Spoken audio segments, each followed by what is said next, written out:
welcome, my friends. Thanks so much for taking the time to stop by once again as we sample some more great tasting American craft beers with Dr. Dave. Ooh, fabulous indeed. Now for our sampling pleasures and tasting delights today. Oh, I think we have a really good beer. Oh, I think this is going to be quite lovely indeed. From the Lock 15 Brewing Company. They're located in Akron, Ohio. Turn it around so we can see what we have. The 1913 Pilsner. Oh, checks in at 5.4% alcohol by volume, and the IBUs are 33. This is indicated as a Czech style Pilsner, which means it is brewed with Saaz hops. Love Saaz hops.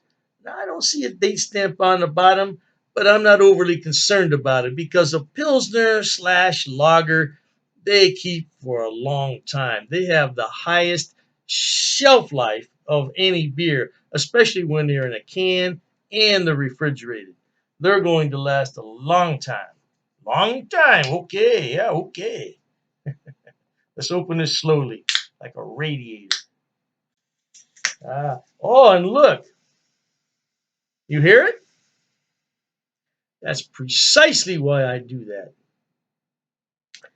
I've had really bad luck lately with these cans, and these were all bought on the same day at the same place. You just never know how a beer is treated, or in some cases, mistreated before you pick it up. Yeah, years and years and years ago, when I was just a tyke, yeah, I worked in a warehouse, Coca-Cola warehouse, to be exact. And yeah, I know how the cans and bottles are treated. Well, in those days, we had we had bottles that were just coming out in the canning process. That's when they still had 64-ounce bottles. When have you seen a 64-ounce bottle? How long has that been? Now you see liters, 2 liters. Yeah. So you know how long ago that's been. Our canning facility was just taking shape back then, but yeah, we're just in a hurry to load the trucks and we don't really care what happens. So that's what happened with this beer. Somebody was in a hurry. Yeah, what are you going to do, man? What are you going to do? The beer itself is still good. It's just that the contents were under pressure and it is what it is.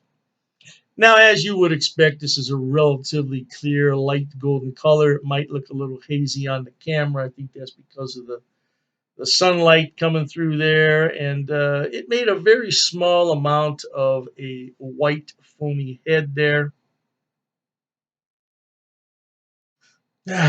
Just what a Czech Pilsner should have. Herbal and spicy notes. Now, I am going to move this can a bit, and I'm going to put my stir stick in here. This is a cocktail stir stick.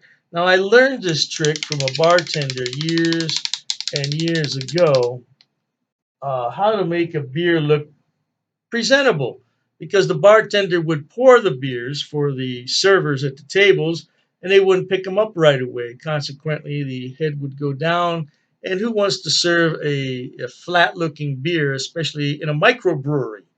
Yeah, maybe at some cheap bar, but not at a microbrewery. And so he taught me how to put a little stir stick in there and bring it back to life. And there you have it. That looks presentable. Hey, I want to thank the brewers, first of all, at Lock 15 in Akron, Ohio, for all the hard work they do, all the lovely attention to detail. Cheers to them, and cheers to you at home as well, no doubt.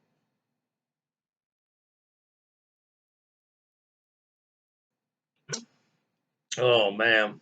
Oh, is that lovely? Mm. Yeah, and that hot weather is right around the corner here. This would be quite lovely to have on the patio. Watch the sunset, no doubt about it. Oh man. Hmm.